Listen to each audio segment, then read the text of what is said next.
Let's go to Michael Buffer for the official introductions. Ladies and gentlemen, from the MGM Grand of Las Vegas, Nevada, the World Championship action continues. All brought to you by Top Rank Incorporated and DeBella Entertainment, sponsored by American Gangster, starring Denzel Washington and Russell Crowe. Own the 2-disc unrated edition on DVD and HD DVD this Tuesday. Sanctioned by the Nevada State Athletic Commission and the World Boxing Organization. The 3 judges at ringside for this contest: Chuck Giampa, Robert Grasso, and Jerry Roth. And inside the ring, your referee in charge of the action at the bell, Joe Cortez. And now, 12 rounds of boxing for the WBO Super Flyweight Championship of the World. Fighting out of the blue corner, wearing black with tiger stripes, official weight 115 pounds. His professional record, 33 victories, including 17 knockouts. Damas y caballeros de Ciudad de Mexico, former WBA Super Flyweight World Champion, ranked #1 in the world, Martín El Gallito Castillo. And fighting out of the red corner, wearing green with red, official weight also 115 pounds, 35 victories as a professional, including 26 knockouts, only 2 defeats, with 1 bout even. De los Mochis, Mexico, the reigning and defending 2-time WBO Super Flyweight World Champion, Fernando El Cocholito Montiel.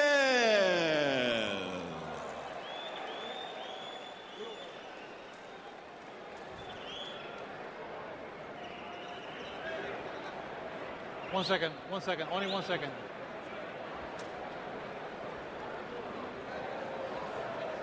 Ok, caballeros, ya di la regla a los dos en el camerino. Espero una pelea limpia. Protégese en todo momento. Tóquese los guantes, suelte. A little surprising that Montiel is a slight favorite over the #1 ranked 115-pounder. Castillo was a Mexican Olympian and actually once beat a fellow named Floyd Mayweather Jr. as an amateur when they were both about 17 years old. I think they was about 112 pounds at that time, too, when they fought. There's been an interesting debate around the hotel the last couple of days among boxing experts, because I think I probably heard 10 people say, well, Montiel is the bigger puncher. And I think I probably heard 15 people say, well, Castillo is the bigger puncher. And I've heard maybe 20 people say, well, Montiel is the better boxer. And I've heard a dozen or 15 people say, well, Castillo is the better boxer. So apparently everybody knows something about them, but no one's exactly certain where the equation falls between these two fighters.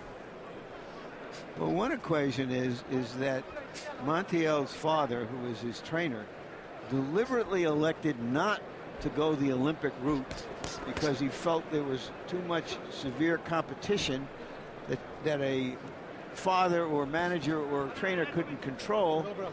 Well, Castillo took the Olympic route, and here they're finally meeting 12 years later after the Olympics that Castillo was in. In Atlanta in 1996. He lost in the first round to a German fighter. Since then has had 2 losses in Japan, both of which were, he says, the result of cuts. And he wound up a year and a half ago in Los Angeles getting that kind of surgery where they open up the area above the eyelids, around the eyebrows, and scrape out bone material to create a flatter plane and limit the possibility of cuts. Emmanuel, does that surgery work? Yes, it did. The first time I'd ever heard anyone having that was Sean O'Grady, who used to get cut off, and his father had him to have that type of surgery. And recently I was told that Ricky hadn't had the same surgery. And it's down goes Castillo on a terrific Montiel left hook. 5, 6, 7, 8. ¿Está bien? Well, I guess we know now why Montiel has become a slight favorite over the #1 guy in the division. And maybe we see the wisdom of him coming in with what is unofficially a 6 or 8 pound weight advantage in the ring. That was a big shot. I don't see that Castillo. I don't seem like he's hurt that much from it. He sat there. He was aware of everything. He just took the count rather than jump up and lose his equilibrium like some guys do when they panic. He seems to know where he was at and everything, and so he seems to be back in the fight as if nothing had happened. But it's a great start for Montiel. A knockdown in round 1. Well, does that answer the question or the answers that some of the people you heard discussing the fight? I'll have to try to remember the ones who said Montiel was the harder puncher. They might have been on to something. I think now that Castillo's a little bit disoriented. Round 1 is a 10-8 round for Fernando Montiel. Well, also, Castillo has some blood trickling down the outside of his nose. You doing good? Feeling good? Yes. Yes. I'm good, good. Good. You gotta keep your hands up. Yeah, I know. Keep your hands up and move to the left. Don't let him build. Don't let him build. Come on, with a lot of determination. Very good, champ. Very good, champ. You know he's going to come out strong.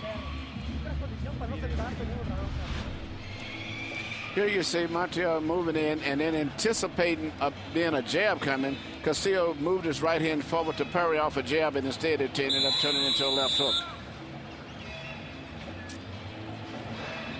The signature punch of Mexican fighters, the left hook. Often thrown to the liver, here thrown perfectly upstairs. Montiel, 20 out of 50 punches in the first round for a very high 40% connect rate. 12 of those connects in the last minute. 10-8 round off of the knockdown on the left hook. Let's see if Castillo can get his head into the fight. Somewhere other than at the end of Montiel's punch.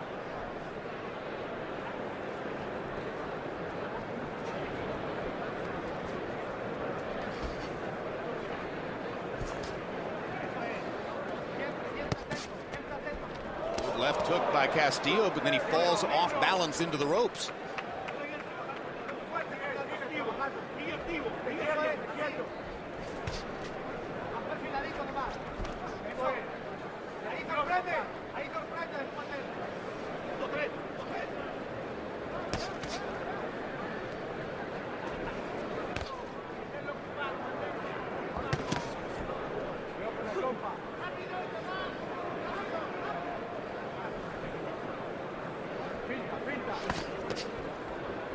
Right on the belt line for Montiel, and Castillo kind of pulls the trunks as if to say to Joe Cortez, did you see the low blow? It's interesting. This fight here is different from the first fight between the other two small guys with such a big volume of punches. It's a lot of body rhythm and motion from Castillo and power punches coming in from Montiel. I mean, he's actually punching the game for a knockout. Neither one of these guys are trying to add points. They're both going for the knockout. Well, we're a round and a half in. Montiel has knocked Castillo down with a left hook. He has scraped the front of his nose with punches in the first round, drawing a trickle of blood. And now I think there may be a small cut above the left eye of Martin Castillo. We'll wait to see between rounds, but he was pawing at it with his glove a moment ago. This is a waiting game between two guys who seem to feel like they're both big hitters. Yeah, and it's what I'm saying. It's totally the opposite of the first. They're not going for a decision, trying to add up points. They're both going for power punches. Make almost, I'd say about 75% of their punches are power punches in this fight.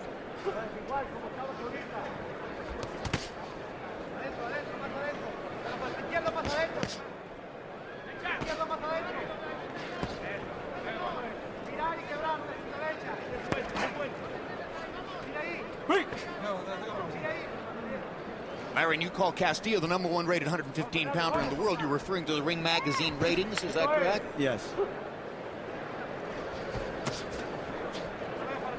Those ratings may well get reshuffled after tonight.